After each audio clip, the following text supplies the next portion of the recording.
Party ने आज 31 विधानसभा चंदौसी से विमलेश कुमारी को अपना प्रत्याशी बनाया। हमारे साथ बात करने के लिए विमलेश कुमारी मौजूद हैं।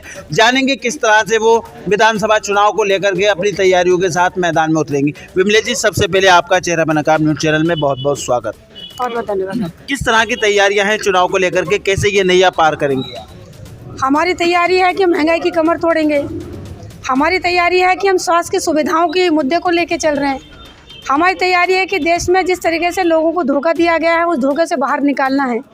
समाजवादी पार्टी का एजेंडा जनता के साथ है, जनता का विकास करना चाहते हैं। जनता के जो इस समय बहुत बड़ी दुख से गुजर रही है इस उत्तर प्रदेश की जनता, उससे निकालने के लिए समाजवादी पार्टी बिल्कुल हर तरीके से तैयार है और हर वर्ग हर समाज अपनी इस पीड़ा को ख़त्म करने के लिए समाजवादी का साथ देने को तैयार है, परिवर्तन करने के लिए तैयार है। यहाँ जो मौजूदा विधायक भाजपा से गुलाबो देवी हैं, कैसे आप उनसे मुकाबला करेंगी? किस तरह से आप अपनी सीट को निकालने के लिए आगे?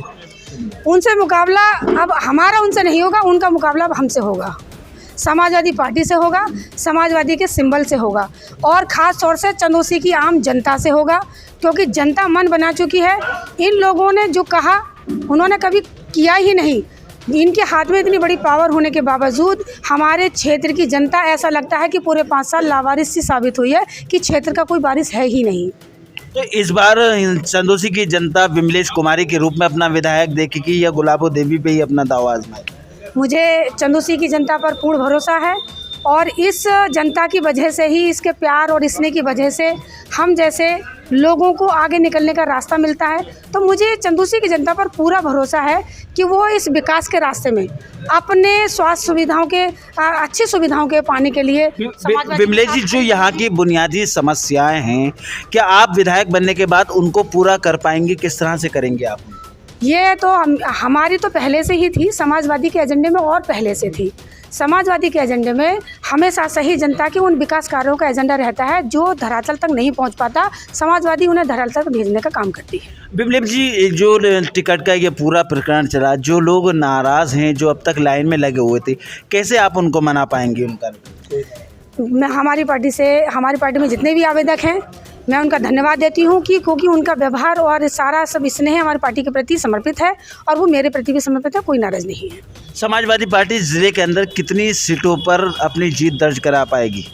हम 60% चारों सीटें ले रहे हैं। फिर औरों का क्या होगा? जब सारी सीटें आप ले लेंगे तो फिर उनका क्या होगा? औरों की जमाने जब्त होंगी और घर बैठेंगे, क्योंकि जो उन्होंने जो जनता की जेब से पैसा निकलवा करके अपनी जेबें भरी है ना, उसको अब जनता दिखाएगी कि अब इस पैसा। इतना कॉन्फिडेंस कैसे है आप? ये कॉन्फिडेंस हमारी जनता के साथ, हमारी पावर हमारे साथ है, जनता की सोच हमारे साथ है, जनता का साथ हमारे साथ है, इसलिए हमें कॉन्फिडेंस है। अच्छा विमलेश जी, मेरा आखिरी सवाल ये, जब आप टिकट मांग रही थी उससे पहले आपने कई अभियान चलाए, आपकी बेटी आपके द्वार, झंडा लगाओ, कई ऐसे अभियान चले, तो क्या वो आपके इस चुनाव में क्रांति ला पाएंगे? क्या वो ऊर्जा मिल पाएगी उन सभी अभियानों? देखिए, समाजवादी पार्टी का प्रत्येक कार्यकर्ता, समाजवादी पार्टी का प्रत्येक पदाधिकारी, हमारे ज़िले का नेतृत्व शुरू से बहुत अच्छा कार्य करता है। उसी में ही थोड़ा सा जो हमने अलग से सहयोग किया, मैं समझती हूँ कि अपने आप में ये बहुत बड़ी ताकत हम दोनों की मिल करके, जो हमने झंडे लगाए, हमने आपकी बेटी आपके द्वार कार्यक्रम चलाया, सापा जनसंवाद के नाम से हमने जो मीटिंगें की, घर घर हमने एजेंडा पहुंचाया, समाजवादी के साइकिल के चिन्ह के बारे में समझाया, उसकी उपलब्धियों के बारे में समझाया, अखिलेश यादव जी की जो है विचारों के बारे में समझाया, अखिलेश यादव जी के विचारों को हमने आम जन तक पहुंचाया। ये काम हमारे सभी पदाधिकारियों ने मिलकर किया और उसमें सहयोग हमारा भी रहा। ये थी विमलेश कुमारी जो बता रही थी किस तरह से वो विधानसभा का चुनाव लड़ेंगी और आज यहाँ टिकट लेने के बाद पहली बार जनपद संभल के चंदौसी में पहुँची थी। बड़ी संख्या में यहाँ कार्यकर्ता हैं और आज यहाँ इनका स्वागत होने के बाद ये रणनीति बनाने के लिए लोगों के बीच निकल चुकी हैं और चुनाव की पूरी तैयारी कर चुकी हैं। कैमरामैन शिराज अहमद के साथ चेहरा बा नकाब न्यूज़ चैनल के लिए फरजंद वारसी, चंदौसी, संभल।